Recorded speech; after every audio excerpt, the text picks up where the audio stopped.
Nouvelle pastille vidéo sur la rédaction d'emails plus efficace, plus impactant et surtout rédigé plus rapidement.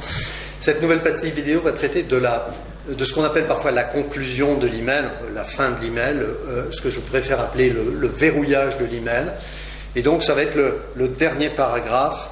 En quoi consiste-t-il? Quand vous verrouillez votre email, justement quand vous concluez votre email, eh bien votre objectif doit être de rappeler à votre lecteur dans un paragraphe assez court ce que vous attendez de lui sur les actions principales qui ont été dites dans le message essentiel du début de l'email. Donc en quelque sorte, votre message essentiel du début d'email, quand vous annoncez le pourquoi de cet email, les actions attendues, etc., eh bien vous devez le retrouver dit différemment, exprimé différemment, rédigé différemment, mais avec les mêmes mots-clés à la fin de votre mail.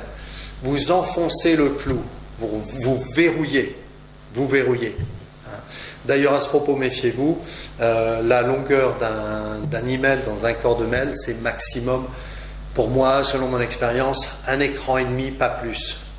Parce qu'après, on risque de perdre des infos, et de toute façon, dans ce cas-là, ça veut dire qu'on a tellement d'informations à donner qu'il vaut mieux faire un document, réaliser un document attaché, faire un petit résumé dans le corps d'email, le vendre, faire un chapeau, le vendre, entre guillemets, et dire, clique, prends la pièce attachée, prends l'info, ça vaut le coup, mais on aura tout dans la pièce attachée. Donc ça, c'est si vous avez plus d'1 écran et demi d'informations dans votre email. Je reviens au verrouillage à la conclusion de l'email, c'est très important.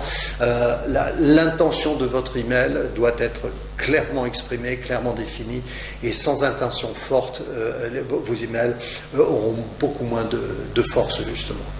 Donc verrouillez bien, allez chercher dans le premier paragraphe vos mots-clés, les verbes d'action, les attendus, et vous les remettez en les rédigeant d'une autre manière, mais vous allez les rédiger à 80% de la même manière dans le paragraphe de conclusion et de verrouillage. Ok? Très bien, je compte sur vous, comptez sur moi. À très bientôt.